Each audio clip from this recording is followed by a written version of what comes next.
Hello everyone, welcome back to my channel today. I am very happy to share with you the everyday stories of my life, simple moments that unfold in daily living. Those were once peaceful and happy days that seemed as if they would last forever. But then, an unexpected upheaval struck Nhat and her family, slowly changing everything. When Hang was accused by that woman and forced to suspend his work, he found himself in an extremely difficult situation. Standing between the truth and concealment, how will Hang face his wife and his mother? Will he choose to tell the truth and explain everything, or will he quietly hide it all and bear the burden alone? And when Nhat learns the truth, how will she react?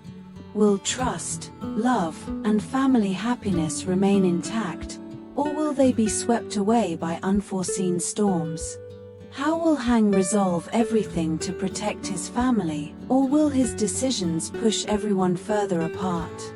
Please continue the journey with me, to listen, to understand, and to feel the emotions behind every twist of fate. I woke up on a gloomy morning, the sky covered in a soft grey hue.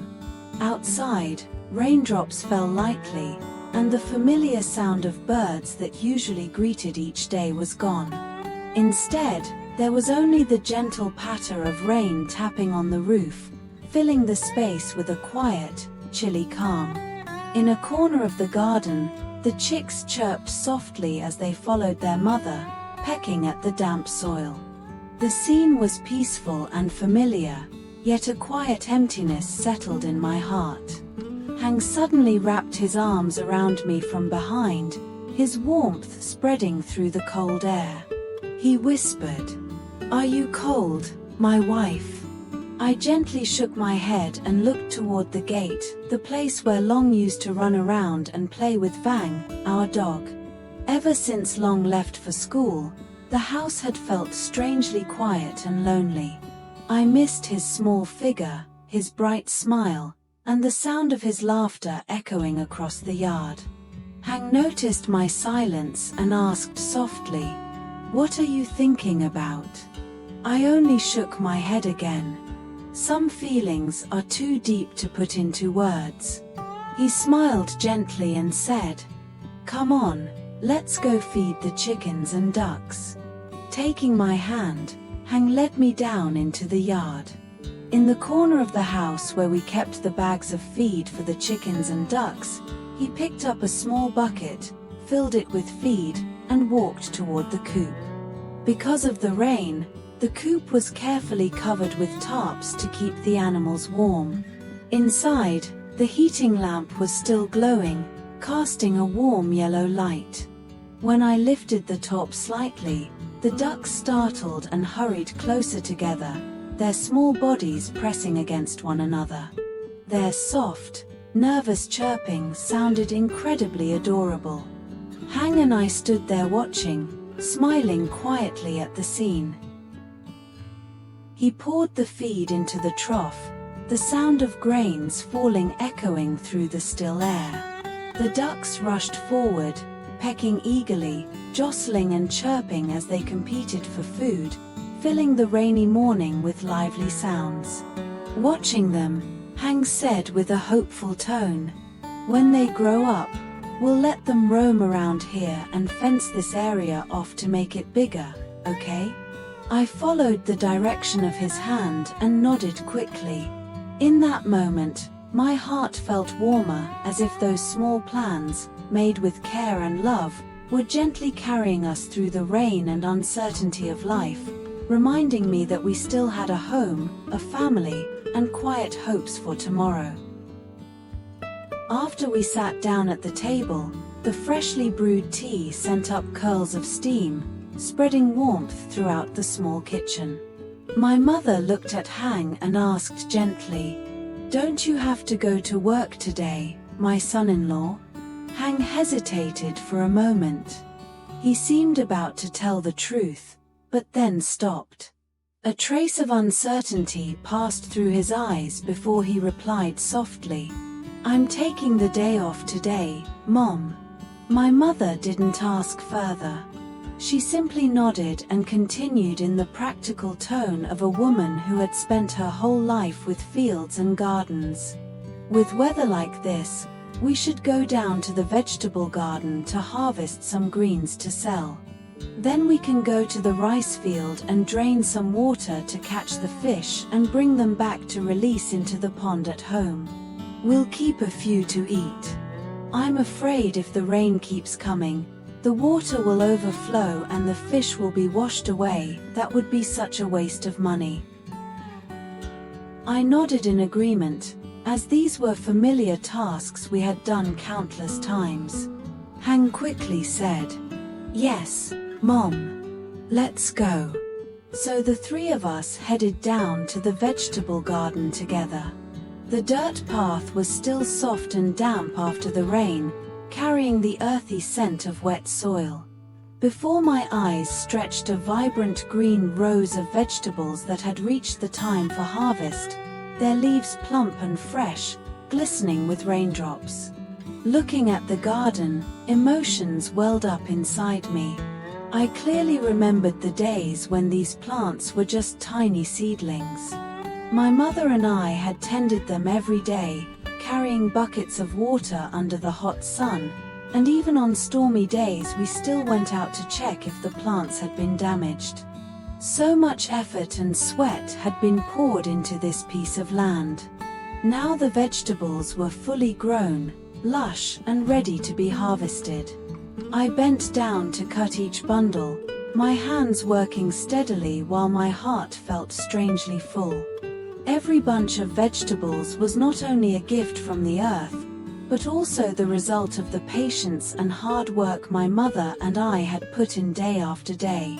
Hang followed behind us, helping gather the vegetables, occasionally looking at my mother and me with a thoughtful expression. Amid the light rain and the green garden, I felt more clearly than ever the value of simple things, labor, family, and the quiet hopes we nurture with our own hands. After returning home, my mother prepared a fishing net to catch fish. Her movements were quick and familiar, shaped by years of living close to fields and water. Soon after, the three of us headed to the market to sell the vegetables. The small village market was just as simple and familiar as ever. As soon as my mother and I laid out the fresh green bundles, people came over to ask to buy them. Because the vegetables were fresh and good quality, they agreed to take everything at the price my mother offered. We didn't have to sit and call out to customers, saving us quite a bit of time. After selling the vegetables, the three of us got back on the motorbike and headed toward the fields. But the road was slippery and the water level was high after several days of rain, so we decided to leave the bike at a neighbor's house for safety and continue on foot. The recent rain had caused the stream leading to the fields to swell, its muddy water rushing swiftly. Seeing the strong current, I felt a bit uneasy. Hang held my hand tightly and said softly, "Be careful, my wife." I nodded and quickly reached out to hold my mother's hand as well. The three of us, hands tightly clasped together, stepped slowly into the muddy, fast-flowing stream. The cold water crept up around our legs, but in that moment, I felt a deep sense of closeness and protection, as if no matter how rough the waters of life became, as long as we stayed together, we would be able to get through it. When we arrived at the fish field, the sight before me made my heart sink. The entire plot was flooded with murky, muddy water, stirred up by days of relentless rain. The water level was high, rippling against the edges of the field, carrying with it an uneasy feeling. My mother stood there for a moment, worry clear in her voice. "I wonder if the fish have been washed away with the water." Without saying a word, Hang bent down at the edge of the field and carefully removed the water barrier so some of the water could flow out. The muddy water immediately rushed away. He then placed the fishing net right at the head of the stream, skillfully blocking the flow. If any fish were carried out with the water, they would fall into the net. This way, the fish were kept, while the water could still drain evenly without damaging the embankment. Watching Hang work with such practiced movements, I felt a little more at ease. He worked quietly, as if he was used to carrying difficulties on his own, never speaking of them. While waiting for the water to recede, my mother turned to us and said, "You two stay here. I'll go to the neighbor's house to borrow another bucket to hold the fish later." I nodded. She walked off quickly, her figure fading into the light drizzle. That early morning was colder than usual. The fine rain fell steadily, and the damp wind slipped through our clothes. I suddenly shivered. Hang looked at me and asked softly, "Are you cold, my wife?" Before I could answer, he wrapped his arms around me, pulling me close to keep me warm. His familiar warmth made me feel comforted in the chilly, open field. But a moment later, I felt his body tense slightly. Hang's face tightened as a familiar stomach pain suddenly returned. He turned away, trying to hide his discomfort, not wanting me to notice and worry. After a short pause, he spoke calmly, though with effort. "I'm going to the restroom for a moment." I looked at him and gently nodded. His figure disappeared into the thin curtain of rain, leaving me standing alone by the fish field as the water slowly drained away. In that moment, amid the steady sound of flowing water and falling rain, a quiet unease rose in my heart, as if beneath the peaceful surface of that early morning lay unspoken troubles and pain that Hang was silently enduring. After a while, my mother returned, holding 2 large buckets and the fishing net. There was a look of relief on her face as she said, "I managed to borrow 2 buckets, they'll be enough to hold the fish." By then, the water in the field had drained away quite a bit. The muddy surface gradually appeared, along with the bare rice stubble left behind after the harvest. The scene looked raw and quiet, with mist still lingering in the air and the familiar earthy smell of mud rising around us. My mother and I rolled up our pant legs and slowly stepped down into the field. The moment my feet touched the water, a sharp chill spread through my skin, making me shiver slightly. The soft mud sank under each step, forcing us to move carefully. The first fish were soon scooped up. They thrashed wildly inside the net, splashing muddy water everywhere, flashes of silver glinting beneath the surface. The bigger, plumper fish were gently placed into the buckets of water, where they continued to struggle, their movements full of life. Beneath the surface, all that could be heard was the soft splashing of our feet, blending with the gentle, continuous sound of water flowing at the edge of the field. In the cold, drizzly morning, surrounded by the wide open fields, each motion of catching fish felt slow yet steady, a rhythm born from years of familiarity. In that moment, I felt more clearly than ever the quiet beauty of simple labor.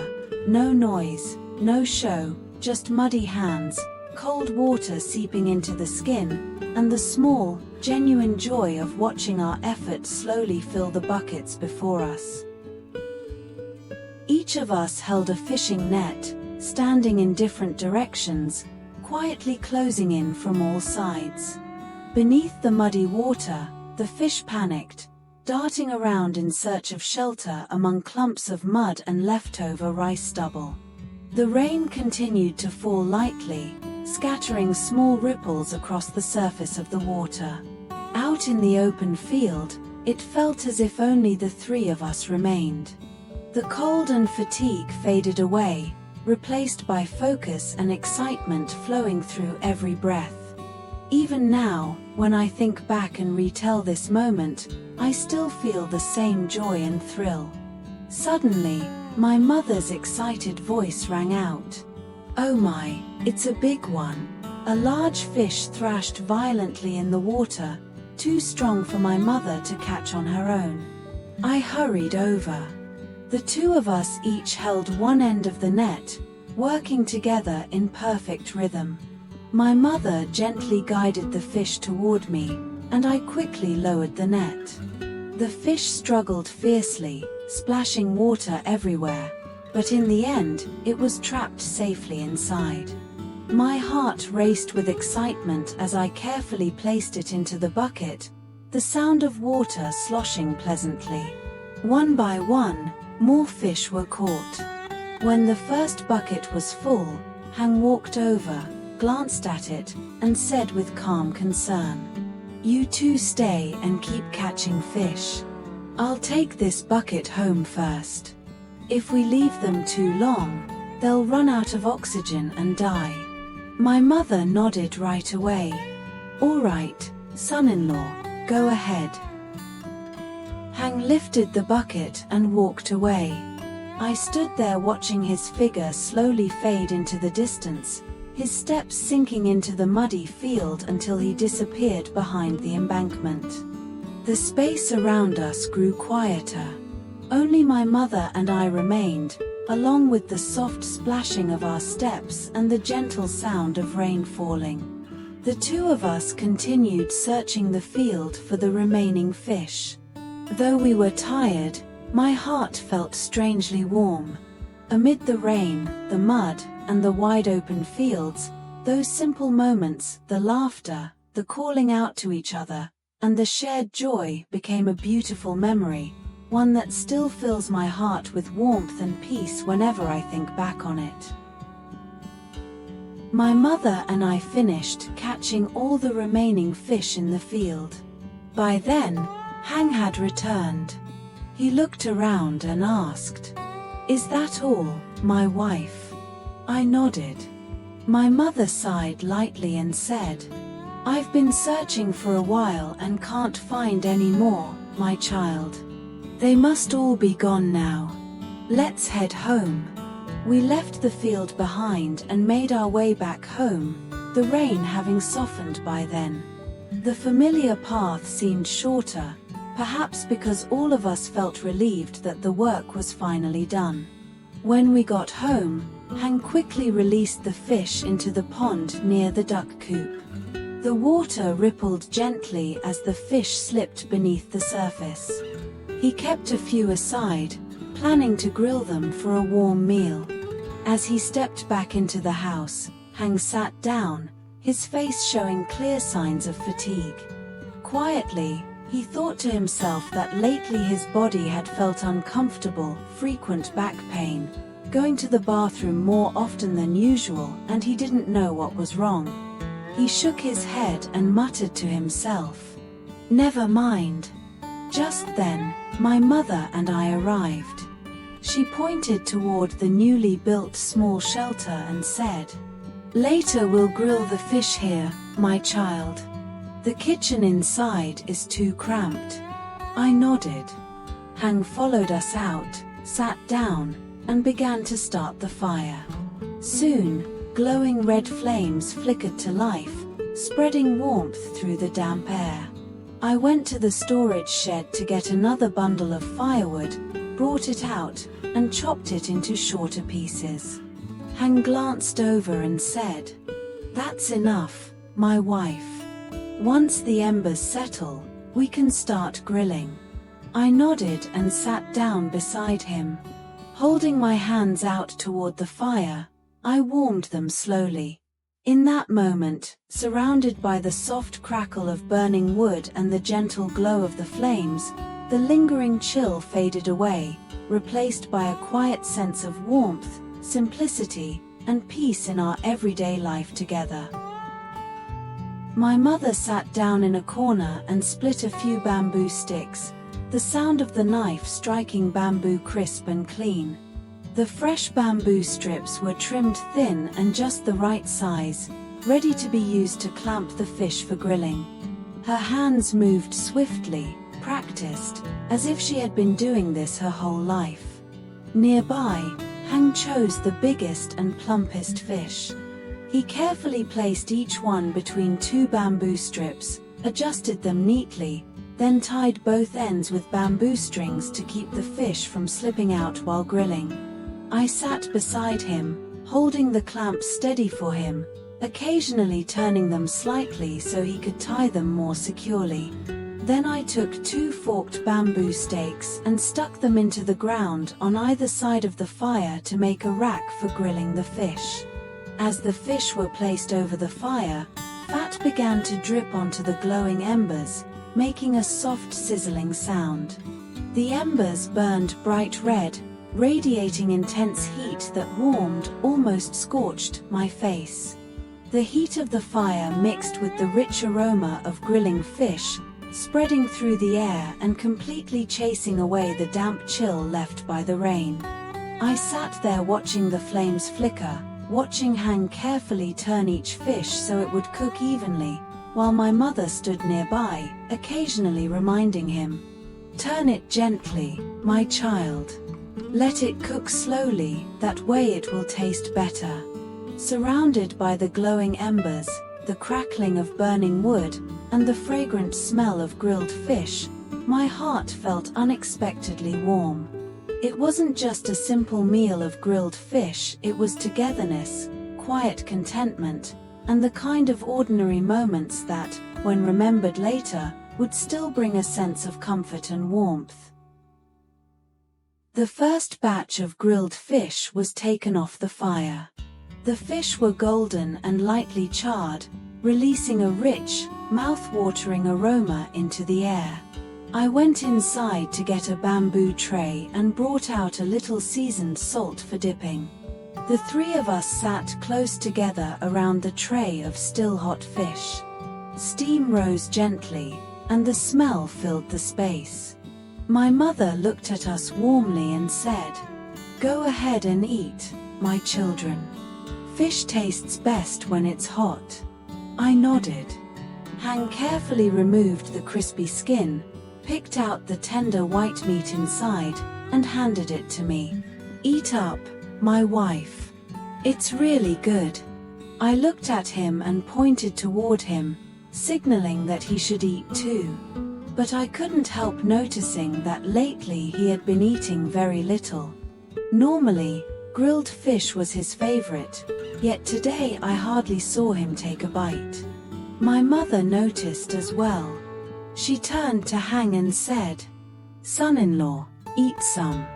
I don't see you eating at all." Hang smiled faintly and replied, "I am eating, Mom." Still concerned, my mother continued in a softer voice, "These past couple of days, I've noticed you seem down.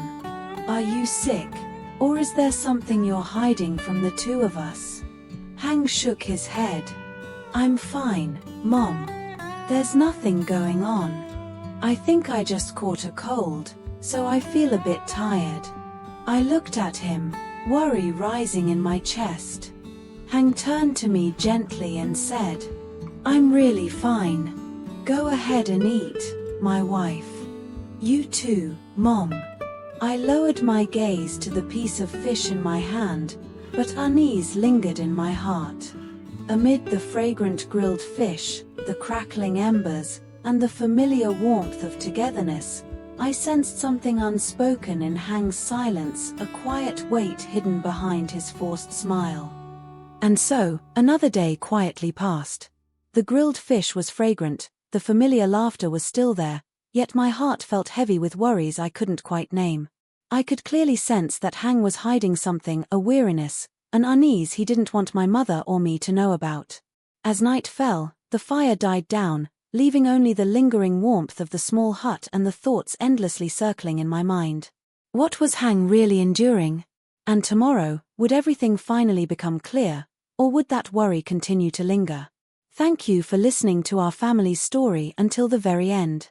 If you felt the simplicity yet quiet concern in this moment, Don't forget to like the video, subscribe to the channel, and turn on notifications to continue following our next stories. See you again in the next video.